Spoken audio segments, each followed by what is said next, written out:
Hello, everybody. Welcome back after lunch to this session, which is on rethinking the Civic University. And just do a few little bit of some introductions before we launch into this very interesting topic. So my name is Flora Samuel. I'm head of architecture at Cambridge University.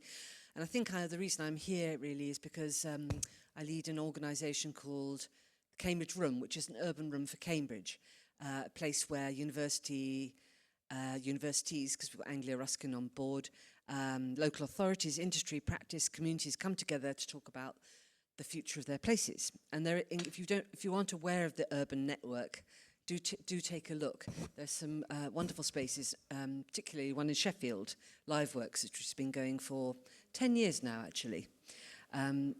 So I think that's why I am here. So over to you, Amir. Hi there. Oh, just working? Oh, yeah. Hi, my name's Amir Rizwan. I'm the director of London Social Ventures. London Social Ventures is a project that's been funded through the CCF RED funding pot, and what we're working on is bringing together a collection of London universities and really thinking about how we can treat London as almost an ecosystem where we can grow social ventures coming out of London universities and think of ways in which those social ventures can connect with partners in London, whether it's local authorities, NHS bodies, all sorts. A key part of our job is to also really, fly the flag for social venture models in terms of what they can do in terms of economic growth, jobs and prosperity. And just to make it clear, when I say social ventures, we're talking about models that exist between traditional charitable models and traditional commercial models, but they can be a social enterprise or kind of a regular business, but they must have a clear, demonstrable impact in what they do. Thank you so much. Over to you, Mark. Hi everyone, I'm Mark Mann. January the 6th means a lot to lots of people. To me, January the 6th, 2016 is the key date for me. And that was when I got an email when I was working at the University of Oxford saying, so you used to work at the BBC, and I know that you're an engineer, but they do English and history and stuff. We want you to help develop a portfolio in humanities and social sciences commercialisation.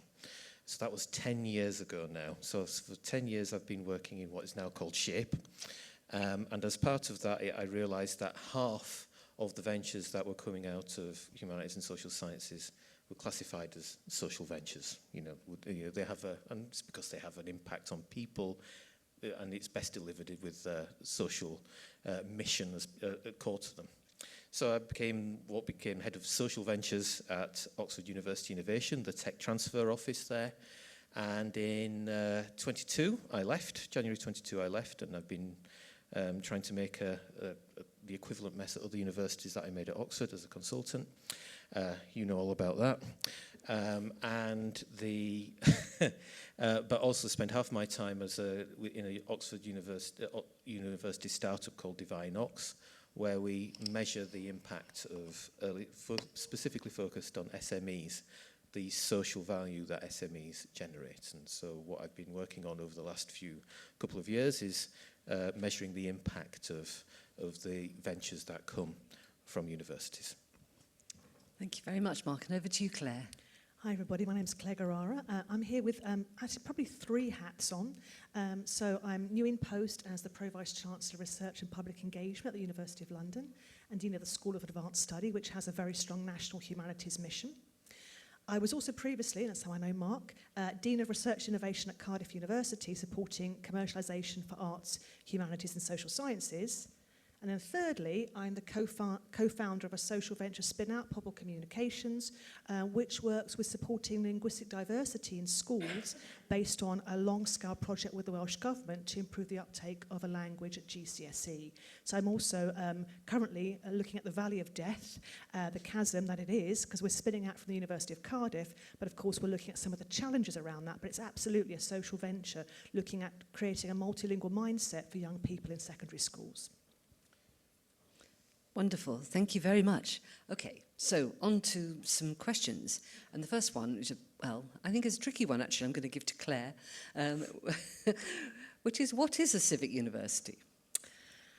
How to slice that cake, Flora? So I would say At the moment, the Civic University is a very, very popular concept. So I'm going to be speaking now from a Cardiff University, or I was there for 30 years, colleagues, from a Cardiff University perspective. And at the moment, the Civic University is absolutely envisaged as a university that is an anchor institution for its region, which is providing social and cultural and economic value in place, working with close partnership with local, regional and global partners, but also very focused on public value. And one of the really wonderful things about Cardiff was the business school, which had as its strapline and was lived in depth was its public value strategy, which meant that all of its research at Cardiff in the business school was aimed at generating public value for local, regional and global communities. And that meant actually inducting the academic community into a very, very strong social public value mindset. So everything that you did, both in teaching, research, third sector, civic mission, was all filtered through what would this mean in terms of a social, public good for those around us. And that also led to first-year teaching, where first-year students in the business school would be working with local communities on initiatives to improve the well-being of local communities. So for me, it's about mainstreaming that, seeing it through all activity sets, but being very minded that we are not only neighbours, we are integral to the local community with whom we work, and actually not just saying it, but living it in practice across every area of our activity. Yes, I don't know if anybody else would like to add to this, because universities do outreach and consultancy all the time, and it's what makes work genuinely place-based rather than extractive. Would either of you like to come in? I think the one thing I just add is kind of what the mindset shift that needs to take place for things to be truly civic. So the challenge, I think, that exists with universities on the whole is the power dynamics of big institutions coming in, often crowding out community groups, those with lesser voices, those with less resources, and almost amplifying that extractive nature. Yeah. And I think that's, for something to be truly civic, you need that mindset shift to move from that approach to something that's more around co-creation, co-development, sharing resources, sharing space. And also for some universities, just take a step away. Like so in some cases, you don't know the best answers to the issues. It's those community groups that do. So I think what needs to go within that is the cultural shift and the mindset shift to kind of make sure something is truly civic. That I think is a great opportunity for universities to lean into that. So how do we get that mindset going? Because it's feeling slow.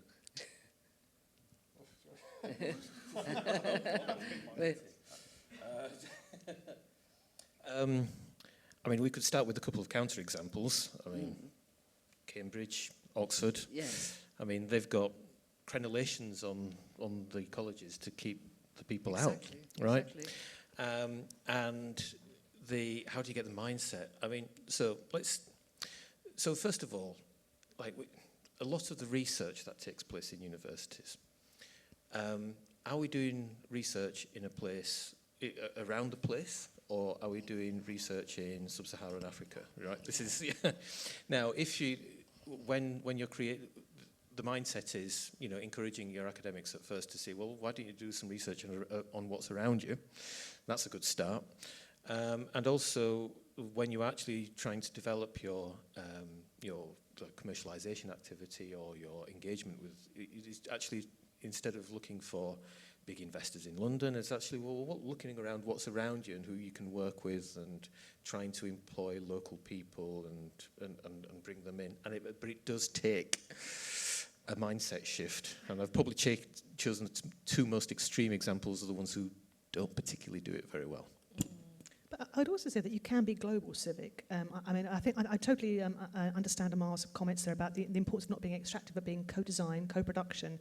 It doesn't mean that you can't be civically minded in your international activity sets. And I think, we are encouraged to be global institutions, and we are. And the global civic is a very important way of ensuring that you don't create unhelpful geographical boundaries and barriers around what you do.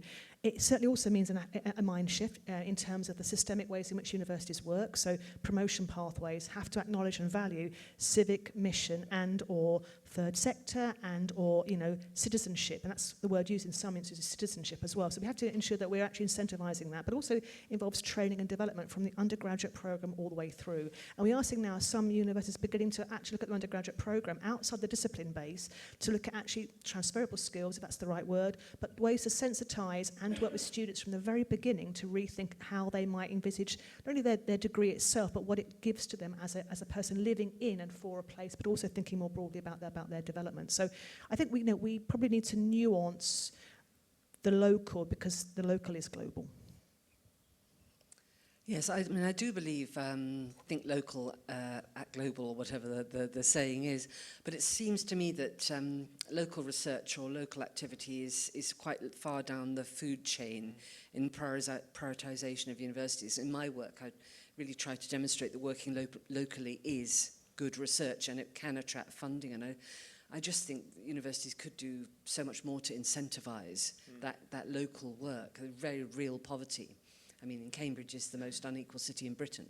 The very, very real poverty in the rubbing shoulders with what's going on. But over to you, Amir. So in your work, what do you think is the difference between a social venture that happens to be in London versus one that's genuinely rooted in London communities? So I guess the way I look at that is, for the social ventures that are generally rooted in kind of the London and the place that we're in, and I think to just contextualize where things are with London, I mean, there is, I guess, a popular narrative that all the streets here are paved with gold and there's a lot of prosperity, but London is one of the most unequal cities in the world. You only have to go from one borough to another and see a drop of life expectancy by 20 years in some cases. There's a lot of multiple challenges within that space. And then what you've also got is a very complex ecosystem, 32 London boroughs, multiple networks, you've got institutions here, there, everywhere. So it's a really, really fragmented and siloed area, and it's really hard to kind of understand where you fit within that. And I think this is where social ventures are generally rooted in London and the place of London, which are the ones that really fully contextualize the challenges, the issues that they're trying to solve within London. They have legitimacy within the communities that they're working in. And it might be in some cases they have representation of some of those community members within their team in terms of lived experience, whether it's across the team or how it's staffed or how it's governed. So I think that's, for me, is how I would draw that distinction. I think the other side of it is also understanding, like, when it comes to their social ventures generally rooted in London, having a really clear impact thesis around the work it's doing, but what's that doing to the communities that it's trying to serve and support and help. And I think you generally can see the difference between the two examples you've mentioned there when you kind of dig further in. So I think that's how I would kind of like answer that particular question. And I think where social ventures play a really great role in the context of London and the challenges that I've mentioned is place-based approaches don't mean like a kind of a postcode style approach of like, oh, just because we do this work, we're place-based. It's about actually understanding which bit of the system are you operating in, where are you going to have the impact, because like I said with London, you can't just have a place-based approach for London. It's too broad of an area. So it's about really understanding where you fit within that complex environment. I think social ventures play a great role because on the whole, they are quite nimble, they're quite flexible, they're able to operate in these dark spaces that commercial models can't necessarily operate in for many reasons, most of it being that it's not that profitable and there's not enough ROI on the returns. So I think this is where there's a real merit in these kind of models in terms of what they can offer, and also solving some of those issues and challenges that some particular business models don't want to go anywhere near, just because of the fact that you can't make much return from it. Aren't you in it for the long haul with these organisations? Well. How do you manage to do that? Because it's a long, slow burn, isn't it? Yeah, I think a lot of it does come down to understanding the motivation of the founders or the people, the academics who've set it up, kind of where are they in this? And I think the people are probably one of the biggest pillars around understanding that long haul. But really and truly, with a social venture at the model at the heart of it, they're very clear about the impact that they're trying to solve. But that impact goal is a key part of their kind of strategic outlook. So I think you can understand that when you see an organisation presents itself, how it talks about its work, where it values impact as part of what it does, and it does come through quite early on, I would say, in some of those things. But you're right, with some of the work and challenges that these ventures are trying to tackle, it's not going to be resolved overnight, in the sense of some of the deep-rooted issues that they're trying to solve for. I mean, that thing that you said there about the people at the centre of it being important is really key. especially when you're doing it in a university for the first time. When you're doing when you're spinning a social venture out of a university for the first time, you're actually having to fight the blob, the system, and you have to have somebody who is so passionate about the impact that they want to make that they're willing to, despite all of that, walk over hot coals, go through all the committees and permissions that they need in order to do it, which you did. You have to be an activist academic. Yes, that's absolutely. What you have to be. Yeah. And that's how you get things going. And you need those beacons to show you the way. And then you can build the infrastructure behind them to say, well, when we'd ask the question, so what would have made that easier for you? And then you can put all of those arrangements in place. So right. But it's difficult, isn't it? Because universities can be seen as landlords, they can be seen as gentrifiers with giant business rates that put everybody out, and as institutions we already discussed. How do you build trust with communities who might be reasonably sceptical about academic-led initiatives? I suppose I'm looking at... Everybody's looking at me for this one. I would sort of pick... I mean, it's, every project's different, but I'd sort of pick out sort of 3 ingredients.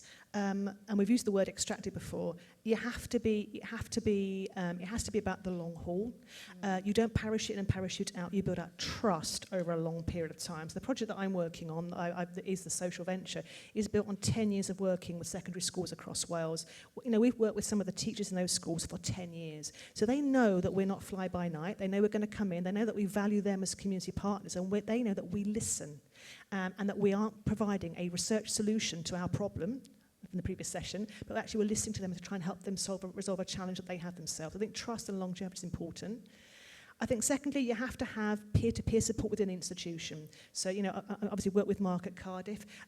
We were not the lone venture. There were other colleagues on the same journey as us. The peer-to-peer support where you can talk things through honestly with colleagues, really important, because you're not on your own. It is a shared journey. And having that ability to talk honestly with people about where you want to go and how you want to do it is very important.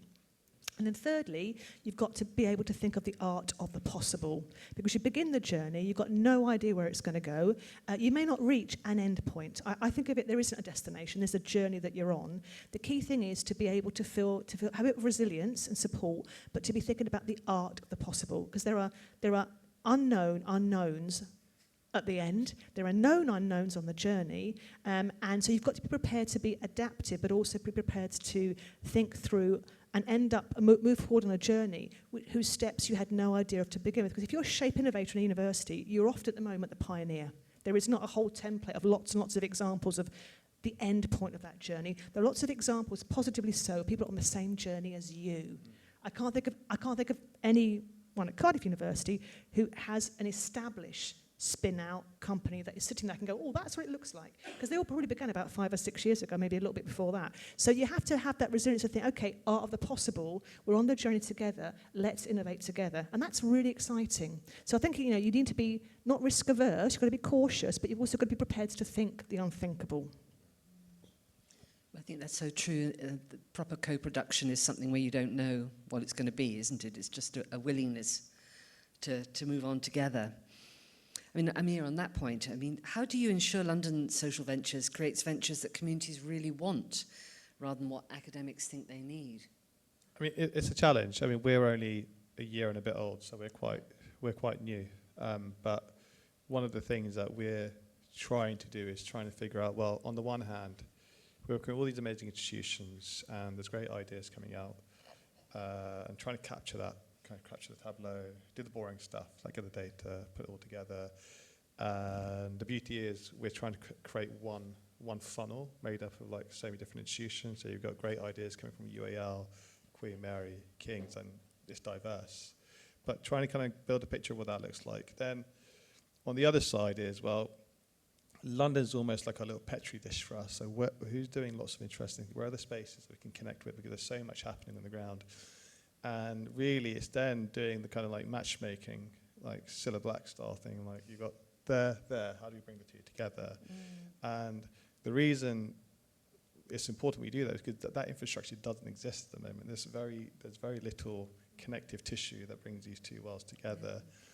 And then everyone's moaning, why is it not happening? Well, it's not happening because we don't have the infrastructure. So we go around and around in circles on that. So we're experimenting at what's our role in trying to connect the two worlds together. And what we're also trying to do is think about, okay, if we do have like some good connections with long-standing established partners on the ground that have connections to communities, let's see what they want and what we could get from them from the university sector. And to give you a couple of examples of how we're doing that to just kind of contextualize it, we're running a current pilot in East London around adult social care. As you know, big issue for the UK in terms of the challenges it has. We're working with a East London health innovation CIC called Care City. So Care City have lots of connections to community groups, care homes, like you name it. They've got the connections we don't have. So what we're then doing with this pilot is then going to the university sector and be like, right, who in our kind of university network across all those institutions is working on innovative research ideas around adult social care? Lo and behold, quite a few people are. And then what they all want is, oh, we'd love to test our idea in the real world. So we're like, well, brilliant. So what we've done is we've taken a couple of those health innovators. We've got one from Queen Mary and the other one, I forgot where they're from. But yeah, we've got two of them. And then they're right now testing their ideas with Care City in almost a kind of real world setting. So one of the Queen Mary academic I know is running her trial in care homes in East London. Now, the reason why that's important is, well, we're trying to kind of like fix for that problem in terms of what's the issue we're trying to solve for, where are some of the solutions, how do we bring them together. Now, I'm not saying that's going to be like the way we do it all the time, but I think it provides a blueprint for what we can do more of if we take that place-based approach, we carry on building those connections. But one of the things we definitely need to think about long-term is how do you make this become more of a long-term permanent feature for universities in place? And someone does need to fix the infrastructure problem because it all does come back to that at the end of the day. So I think it shows you both the potential, but I think where the limitations are in the current system at the same time. So by infrastructure, do you mean soft infrastructure, relationships, or buildings? Soft, yeah, but space? It's also like the systems underpin it. It's like, you know, the way the information flow works and how you connect. But, you know, it's vitally important if you want to keep this work going and kind of want to kind of grow it further as well. Well, it seems to me that universities have an incredibly vital role. They can really add value in connecting things and people and research in a way that nobody else can do. And of course, building a research relationship, but I can't help feeling that the people who are working in this civic mission world are not the same people who are connecting researchers or thinking about impact. It seems to be a different zone in my experience. I think it depends on the university. You know, Yeah. I mean, again, I think it depends. You know, I mean, you've also got to be careful that there isn't a university. Yeah. I mean, our post-92 universities are in a very different space and very different mission group and very different iteration and historical journey. Often those institutions are very well embedded within an applied research framework within their communities. The Russell Group universities often, their histories are such that they often seem to be globally focused, internationally focused rather than locally. So there are different journeys for different universities. But it doesn't mean that academics at them don't have a strong, grounded sense of what they want to do. Some of them have to face more barriers, and you need the right people to be your cultural negotiator. So one of the key roles that deans have, and I was dean at Cardiff and obviously dean now, is being the cultural negotiator that allows those people to connect up in a way that's permissive. It's not that there aren't pathways there, but is there permission to be on the pathway?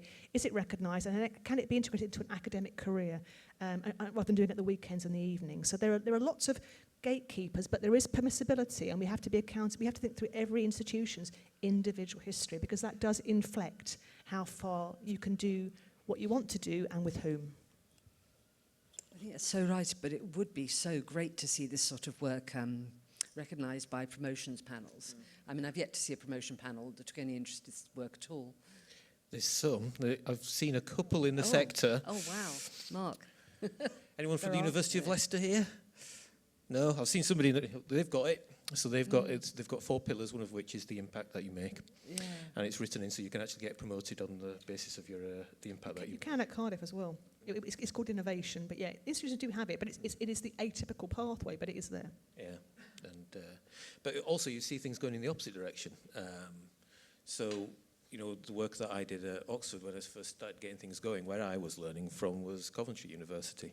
So for me, they were the pioneers. They had an organisation called CUES, Coventry University Social Enterprise, and their first spin out from there was it's called Hope for the Community Kick. And it's won awards with Social Enterprise UK. It's had a massive impact in the area of health and social care. CUES got shut down 2 years ago. It's gone. And it had a massive social impact, but they ran out of money, and that's the thing that they closed down. So, these things are difficult to keep going. Yeah, well, I wish there was a funding stream there, or I wish the research funders would take this kind of convening and joining up role seriously. Hard to get funding for that. Certainly, I think research funding should be more long term as well. So building up on that, Mark, social ventures sound promising, even well, you've shown how good they are, but then they get shut down. But are so they this was the support organisation for them, yeah. But are they genuinely transformative, or are they just tinkering at the margins? Well, it's like anything. When you start a business, if you look at the statistics, 2/3 of them will, after 5 years, not be existing anymore. Either closed down. Very few of them get sold, but most of them have just abandoned. And some companies get up to a level of 100,000, 200,000 a year. Boutique companies which have a modest impact, if you were to characterise their impact. What you see happen, something magical happens around, if you look at revenue, about the 500 to 750,000 pound mark, because that's when you start getting your economies of scale, and you move away from these pilot projects with just a few people to test something out, and you're actually be able to deliver something at scale which has an impact on a lot of people. So obviously you've got the budget for Pobl, which is 1.5 million. You'll be able to do so. I've got a budget for the project for the Welsh Government for the research grant. For the research grant, okay, yeah. From which Pobl it spins out. So I don't have a budget. So for not Pobl. a budget for that, No. yeah. So it's when you get something about 400 to 500,000, then you can see some really big impact. So to give an example, one that came out of Oxford, I wasn't responsible for. Chris was. Oxford, it was an education assessment platform, and we thought it would be one of these boutique companies where it was an online assessment, and people might be interested in it. And it spun out in February 2020, and then the pandemic happened, and then all these children who were at school disappeared from the system because they were at home. Nobody had any idea what any of these kids were doing. Anyway, so they spun out at the right time, and the government noticed that this was ready to go. It had the systems to monitor all these people, and it gave them, I think it's at about £17 million altogether now in terms of income, and it's assessed hundreds of thousands of children who would have completely disappeared out of the system had they not been in place. So the potential for impact is enormous. That was national. Internationally, again, one that I'm still involved in is, even though I left Oxford 4 years ago now, is in international development, where they have an index for characterising poverty. So you measure poverty, you put an intervention in, and then you measure people afterwards and see how many people you've brought out of poverty. And you can see that the huge effect that you can have by what are actual trivial things for the management of, say, a big bank to have in, say, Costa Rica, where by creating a hardship fund it enables families to be able to buy their own house, which has a huge social impact, because they're not paying, they're building their own wealth, they're not paying rent to other people. And so, and are able to support their families appropriately. So the social impact that you can get is huge, but what you do find is most social ventures struggle to get beyond that pilot boutique stage because there isn't that scale-up capital. If you were to look at social investment kicks in once the company is at 750,000 to $1 million turnover. They're not really interested when you're in early stage. So there's no way of getting from that, say, 100,000 a year income, which is essentially a consultancy company, up to the 500, 600, 700,000, and that's the big gap. So if you could wave your wand, what would you do there to fill that gap? Oh my God, right. Where to begin? So, let's start with the civic universities, shall we? Civic universities, if they are truly civic, should, for a start buying from their own social ventures. Yes. It's amazing how difficult it is to actually get onto a university procurement system. And even when you're on it, getting paid by it. So that's one thing. So that's definitely a really easy thing that could be done, because early stage ventures are seen as risky, which is quite peculiar when it's your own venture, and you actually have a bit of control over whether it's risky or not. But going more generally, there's the issue that a lot of these social ventures have is being able to characterize the impact and the economic, the economic data that can justify investment in them, for instance. Being able to capture how many jobs are they creating, how much revenue are they generating. Now, I've just been looking at your numbers of London Social Ventures, and they've got a Catalyst programme which is they've put 16 ventures through it, and over the course of the programme, over 9 months, they've grown their revenue by nearly 500,000 cumulatively, right? So, and they've generated about 11 jobs. So 11 jobs doesn't sound a lot, but for 400, but for 9, it changes lives, right? Okay, so this is, and if you project forward, they'll be paying. If some of those will still fail, but some of them will grow. You can model for this, and you can actually show that they'll be able to pay lots of tax further down the line and actually justify the investment that was paid in it. Now, this is a long way to answer. If you can characterize and model for what the return on investment is going to be, then you can create financial products to bridge that gap. So that bridge that gap to get you from 100,000 to 500,000 in revenue. So that's one of the things I would do. Well, thank you, Mark. Do you want to add anything, Amir? I was hoping someone from UKRI could listen to that, because our funding is coming to an end, and maybe that could push them to kind of like think about funding us further. No, I think Mark's right, and I think the other side of it is also, like universities are on the whole seemingly besotted by this kind of narrative of VC, unicorn investment, these kind of like high end of the spectrum, and for some reason there's this whole other galaxy of alternative models and approaches that seemingly can deliver impact, can deliver economic value, all these things, that you present them that, and they're almost looking at you dumbfounded. So there's a sense of what's it going to take to actually realize that you've got to look at this on a spectrum. There isn't a singular approach here. You need multiple different approaches, and universities themselves also have great power to actually fund some of those solutions. So if you think about the role they could play in terms of catalyzing some of those funds, using a small amount of their money to hopefully leveraging money from elsewhere and develop kind of like blended finance vehicles or vehicles that work for the audience Mark mentioned. Because he's absolutely right. There's always this thing like there's some startup grants you get going, find some money here or there, complete drop off, and then if you've managed to make it the other side, you can finally like have a chance to actually apply for some investment.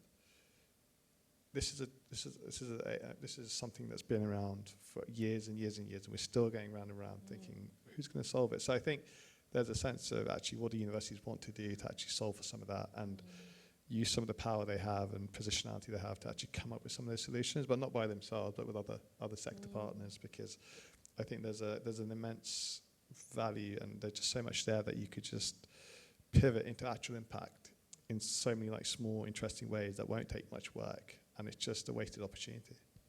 But that comes back into a university rethinking what it is. It isn't just a teaching and research institution. I mean, we are talking about, again, talked about the culture shift, we're talking about universities, and won't be all of them in the same way, rethinking what they deliver and to whom and how. So there is a broader sort of like cultural translation piece here, which I think needs some incentivization. But I mean, it is there. But, you know, for most universities in the current very challenging climate, it's teaching, it's research, and it's a bit of it, it's international. So in a way, it requires a rethinking about the mission of the university. And some of them are already on that path. I think that the histories give us that path. So I think, we have to be minded that there isn't the universities. They're an incredibly differentiated set of systems. And some could pilot and pioneer it, but they would need a bit of support to be able to do that. But, it is there. It's just about how we encourage those pioneering unis to be able to do that in a way that then is scalable for others. I think that it's about scale as well. Well, thank you, Claire. And on that subject, universities are facing significant funding pressures. At the same time, they're raising rents on local properties. They're doing everything they can to raise funds while they're talking about civic engagement. Can institutions credibly claim to serve place when they're economically squeezing that same community? You weren't going to ask that question, Flora, but I mean, again, I'll take it as one of the university people on the panel. Yeah. I think it's a very difficult one. I think many universities are very keen on showcasing their contribution to the local economy, into the local local societal impact and challenge, but they're facing substantial structural challenges. They're facing identity crises at the moment. They're also facing the possibility of large-scale student levy, which I think, for international students is going to make a massive impact on some of the most successful universities' income streams. So I think there's a real challenge, and I think, many of them are thinking through their curricula. So, is their curricula fit for the future? Does it provide the skill sets and the development for students that would lead on to student co-founders and entrepreneurs as well? So I think it's a really difficult one. The most forward-thinking of the university sector are trying very hard to square the circle. But we are asking a university to do a heck of a lot of bloody things, aren't we? I mean, it's meant to be teaching lots of students, doing world-class research, doing the TEF, the REF and the KEF, reaching out to global audiences, and also becoming an anchor institution that can save those communities and groups around it from full-scale collapse. So I think we've also got to be a bit careful that we don't make an assumption that they can be all things to all people, because they can't. No, well said. I mean, and building on that, universities are, in some cases, having to step in and do some of help out local authorities, aren't they, who have become increasingly hollowed out. But I think this is, for me, there's a bigger question here. If you taking a step away from universities, we're in a moment where politically we're not in great shape. There's so much dysfunction and the lack of a clear, credible plan that there's no surprise that universities are the way they are, and they are having to do all these firefighting and being expected to pull left, right, and centre. We are seeing the symptoms of 20, 30, 40 years of bad policy, a really bad economic system, and lo and behold, we're in this position of crises. And whilst I think there's a lot of credible arguments to be made against universities in terms of some things they could be doing better and all the various things there, actually I think this is more on the government side than our political class. And I think that we are now seeing some of that there. But I think there's a sense of, I think we're in this moment where if universities are firefighting and doing the stuff that you're saying, stepping in, there's a reason why that's happening as well, which is, I can step away from that. I mean, yeah, oh God, we could talk about this for hours. This is a pub conversation, isn't it? But look, I like to see a canary in a cage just to indicate where government policy is, and now we're in a situation where KTPs can't be used for the public sector, right? Crackers. What needs the most innovation at the moment? It's the public sector. Because they don't have the money to do it for themselves. And so actually making the problem even worse by not enabling funding to be used in those situations, right? So one of the things that, this is a perfectly natural human reaction, is when everything starts going wrong, you start, you put all the wagons in a circle and make sure that, you look after and protect your crown jewels and everything and make sure everything's all right. But actually, this is the point at which you need to innovate. You actually you need some new solutions to do things cheaper and in a new way. And shutting down innovation in the public sector is a really bad direction to go in. One thing that we've tried to do with London Social Ventures is to open up that channel, isn't it? Because the problem that you have in public sector procurement, it's not just universities, is that you put a tender out for a contract and it's always given to the big company because they're low risk, right? But there's no innovation in them. They don't have a different solution for the problem. They just sell the same old stuff and it doesn't work. Whereas actually, if you have a mechanism by which you can inject new ideas, new solutions into the public sector, which actually might make a difference and reduce the burden on these local authorities and public sector organisations, then it might dig us out of the hole that we're in. Anyway, I'm not standing for Parliament yet. Oh, sure. All right, so getting to end of the questions here, I'm sure you've got some questions on the floor. What would it actually take? What structural changes would enable universities to genuinely serve place, not just talk about it? We've covered quite a lot of ground, but any last things you would like to add? Amir? I think it would be about partnership. Yeah. It'd be finding mechanisms, structures, and matrices for partnership, and allowing very different partnerships to all thrive.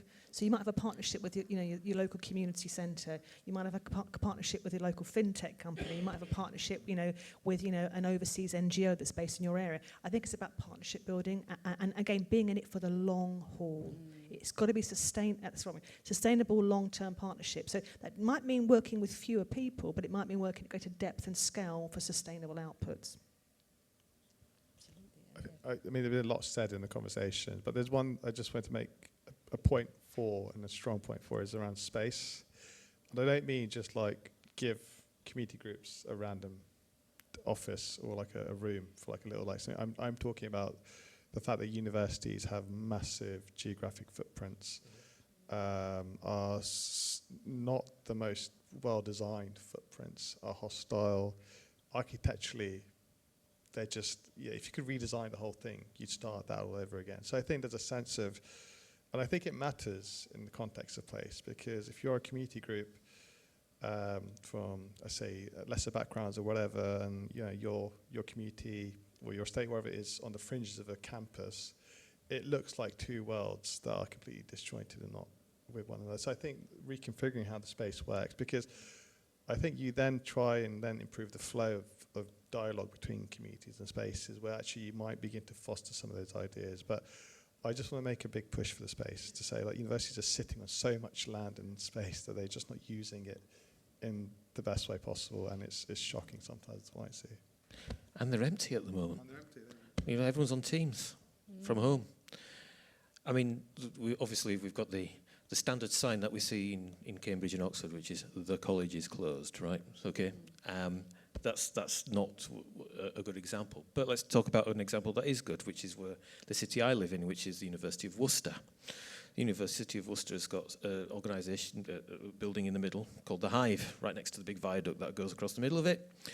It's a university library. It's the city's library. It belongs to everyone. Everyone shares it. You can all you have all these wonderful events.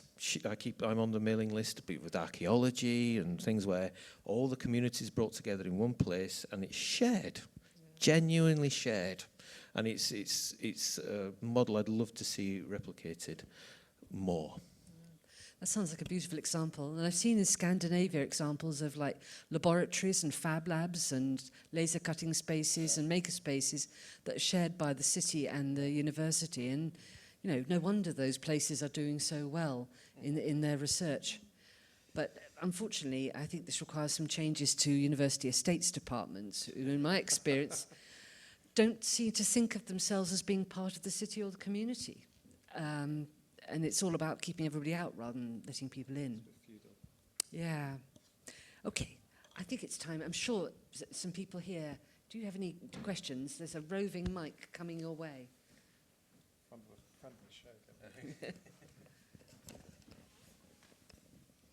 Yeah, very interesting discussion. I mean, this might be oversimplifying it, but I was thinking, if you want to be a civic university, a lot of universities might say they've already been doing that over many years, research, teaching, and then alongside, consulting, engaging with industry, service contracts. But is the new wave the entrepreneurs that the university's pushing out, its own student staff or the entrepreneurs external that it helps train. And if you really want to be a civic university, should you engage with that? Because that's where the most rapid change could come. Because entrepreneurship really challenges the norms. But at the same time, are we at that point where the emerging pool of entrepreneurs are frustrated because the systems aren't in place? But at least we can see the potential. So is that what am I missing in that perspective? I mean, do we celebrate that range of KE? Is it understood that, because I work in entrepreneurship, am I overemphasizing how important this wave could be? If you want accelerated change, it's entrepreneurship, is it not? I don't think I think you make an incredibly good point. Would anyone like to take it up? Well, I certainly think that, at the moment, I think we are seeing greater self-awareness around the ability to be an intrapreneur, so to be an entrepreneur within an institution, and also to have the skill sets, the confidence, it's a confidence issue, I think, as well, the confidence amongst the SHAPE colleagues to then see that as on a journey towards something that would not necessarily be remaining in the university as a teaching and research lecturer. I mean, I think the terms about identity to some degree, but I'm with you. I think entrepreneurship, innovation, these are terms, I think, which resonate very well with some of our humanities colleagues in a way that commercialisation does not. I know we've been told that we should accept and absorb the term, but actually many of our colleagues feel much more comfortable with the individual iteration of entrepreneurship, which means you have some agency. And we talked about having some degree about lack of agency. Entrepreneurs are agents, and agents of change, and that's a very, very attractive mindset for many humanities scholars, in social science scholars. So I think it is there. It's about how we create that porosity between the inside and the outside. Because many academics, myself included, you want to do a spin-out thingy, but you don't want to leave forever. Because you're an academic and that's core to your sense of yourself. It's about how can you have your cake and eat it? How can you develop those entrepreneurial mindsets, develop those initiatives, but not lose your connectivity to the university, because that's where you drew your inspiration from and that's where you feel rooted. So we are in a conundrum, but entrepreneurship, I think, is one of those bridging terms and ethoses, and also training and development, which I think allows some of that complementarity to work. There's I don't know if it's what the word means, but there's something about entrepreneurship which gives the impression of it being an individual thing, right? And actually, the key thing is actually being able to have an environment where you be able to build effective teams of entrepreneurs to solve problems, right? Where you do get that complementarity, and when a researcher would come to me and say, I really want to do this, but I ideally only want to do this a few days a week or a few days a month, but I still want to do my research and my teaching because I really enjoy that. And there is a mechanism by which you can have your cake and eat it, as long as you are able to build effective teams so that the show is running whilst you're doing the teaching and the research, right? Now, this is, strangely enough, something which is better established in the sciences, but dare I say in the golden triangle is where it works best, where essentially you're in a much larger, in a gig economy of people who are potential chief technical officers, chief scientific officers, who do 11 months in one job and then they get sacked or they get laid off or the investments don't happen anymore, and then they're looking around for something else. And so they jump between all the different companies, adding value to them all. Now, do we have that outside of London to the same extent? No, we don't. No, we don't. We don't. And we definitely don't have it in SHAPE, and we don't have it in social ventures or social enterprise either. And what ideally I'd want to foster is the equivalent gig economy for SHAPE and for social ventures as well. So that you have a lot of talented people who can move between different ones, build value with entrepreneurs, academics, and so on and so forth, and maybe move on. And that's fine, so long as things grow and impact improves. Thank you. Any other questions? Lucy. Hi, I was just going back to something you said at the beginning, that you felt that in some ways impact and civic role was slightly at odds, and I'd be interested to hear how you felt that and whether there was a way to bring it together more effectively than universities currently are. My experience is that they're just that the impact agenda, as articulated by REF, for example, it just doesn't feel like there are any. I've not seen a REF case study that talked about the civic agenda. I suppose that's what I mean. I think Have you seen them? Oh, yeah. I mean, yeah. I mean, you know, certainly. Again, we did. Again, I'm talking as a Cardiff person, Wales person. We did with the Learning Society of Wales. We did a review of all the impact case studies, REF 2021, that came through Wales with the Learning Society of Wales. And like, you know, the biggest area in which impact case studies were was Wales. So, I mean, I think about 30% of the impact case studies from Wales were about Wales.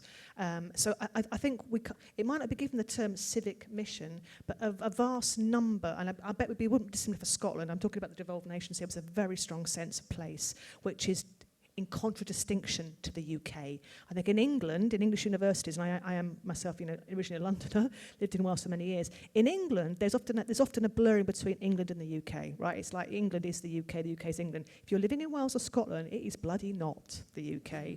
And when you do an impact case study, you are delivering value back to people that live in Wales and Scotland, and you feel passionate about it. So I do think this is an example where the periphery has lots to teach the centre. Yeah. And I think we don't focus enough on what Wales, Scotland, Northern Ireland can tell us about absolutely grounded civic mission. Well put. Anybody else want to add anything?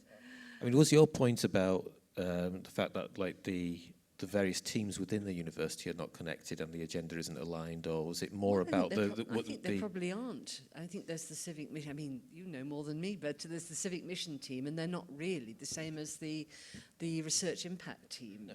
It depends where you are. It depends. Some units they are connected, and some units they are not necessarily. Some of them they are in the same team. But you're right. Again, it's everybody's different. Yeah. I mean, it's the sort of thing that actually works better when it's a smaller university, because you don't have the silos and the different buildings. Yeah, well, rather than like the Oxbridge ones, which are enormous, and you have and everything is separated, and it's very difficult to get the connection between the teams and coordinate the agenda. I mean, there used to be a chap who's now the head of KUK, Stuart Wilkinson, and his job was just to make sure that everybody knew what was going on in Oxford. That's what he did. Yeah. Well, in some extent, I mean, so I worked at Sheffield for a while, and we set up the Sheffield Live Works, and in a way, and the university, which is an urban room for Sheffield, and the universities come on board with that, and in a way, the urban room becomes a nexus of civic mission and impact all in one place. But I think that's, as you say, it's very different in different universities, but I think they should really align. I mean, I think that funders are starting to align around place-based work at the moment, and I just wonder how we can get universities to wake up to the fact that there is enormous potential in place-based interdisciplinary work. Do you see that happening where you are? Do you see a sort of awakening to this? Because certainly the AHRC is hugely pushing on place-based work. I certainly do, yeah. Again, from those HEIs that I identify as place-based and grounded. So if you're in Sheffield or Cardiff or Manchester, you know, I think it's more difficult in London in a way because it's such a big global metropolis to some degree. But I think those who feel very, very rooted, I think there's a very strong sense. And of course, that requires within the university for there to be points of convening points and or communities of practice which are focused on that. And again, maybe that isn't happening. We talked about that, you know, Christopher Smith talked about people not talking to each other. The bigger you are, the more difficult it is to talk to each other. So you have to have structuring incentives for that to happen. But I think that's coming, but I think it's a fair point that it's not a norm. You would have had 35 years ago, before I began academic, you would have had a senior common room. Right now, people go, oh yeah, everybody's turned the senior common rooms into a new lab or another teaching room. But those were generally spaces where people had a coffee together and had a chat between computer science and modern languages or history and bioengineering. So I do think we're almost going back to a place where you bring people together in an old-fashioned way. This whole conference is about having coffee together, isn't it? You know, I mean, this is all about. It's about people. So I think in a way, units are becoming alive now. It's what they call like collision spaces. I mean, just take that awful term away. It's about having a meeting space where people come together and have a coffee and have a chat. And, you know, that's where things happen. So I think we're regressing in a good way to a model that was sustainable 50 years ago when you got major discoveries happen because people actually spoke to each other over a cup of coffee. Just just wanted to add, I mean, as someone who's like, I've only been in the university sector for like a year and a bit, so I'm a visitor to a unique sector. Look at you. Yeah, Stockholm syndrome. But just in terms of the other side, so by other side I mean like what's happening outside of universities is this rapid growth of the place-based narrative. So the way funding is being structured, investment vehicles are being set up, it's all really about place-based now. It's place-based is one of the big angles of convening, creating structures. You know, there's conversation around what's the role of local government pension schemes, what's the role of like localized investment pots, and there's new vehicles being set up in places like Cambridge and other places, which are really around like more place-based models where you're trying to really focus on issues in geographies. What's the role of bringing different stakeholders around the table, create some of these unique positions. So there's a really good moment now to lean into that narrative. And having been in some of those conversations and round tables with those discussions about place-based, one thing that's always clear is there's a complete lack of universities around that table as part of those conversations. So where are they? Why aren't they in those conversations? Because they are probably one of the biggest place-based anchors going. And I think that's a really missed opportunity, just given that. And the one thing I will add is with all the stuff about Labour and how they, we can argue about where Labour are, one of their key areas of focus is around place and place-based investment. So this is a real moment to kind of think about how the two can come together as well. And bringing it back to social ventures, is the social ventures are a great opportunity to, I mean, from a civic university, if it is to be a civic university, to treat your local area as the nursery for these new ventures, to create the jobs around your local area first, to try your services and products out in there, to create the jobs there first. And if you're a social investor or just a normal investor and you're wanting to see a return on your money, you're going to want to see these ventures scale. And that means delivering services and products to other bits of the country as well. But if you can use, the ideal for me is if the universities, instead of saying, all right, I've got this, like one of my spin-outs when I was doing technology, I spun it out in San Francisco, right? What did that do for the UK economy? Absolutely nothing, right? Made the professor rich, and so he's spending a bit of that in Oxford, but that's it. Doing it in your local area, bringing the jobs and growth there, doing it first, but then enabling these things to grow is going to be a good thing for the local area, and the research is suggesting that these service-based companies are more likely to stay where they are rather than these big tech companies which would get sold to the United States or China, and all the growth goes to them. I think that's beautifully put, Mark. I just want to put in my halfpenny worth for work experience pupils and internships, and what a desperate struggle that is for young people these days. And I think universities need to brush up their act, certainly anywhere near universities near where I am, need to brush up their act on helping the next generation to become innovators and social venturers and all these things. But I'm glad we can finish on a mildly happy note, which is that funding is coalescing around the place-based agenda, and it's a huge opportunity for all of us. So at that point, I shall bring the conversation to a close and thank our panellists very much indeed.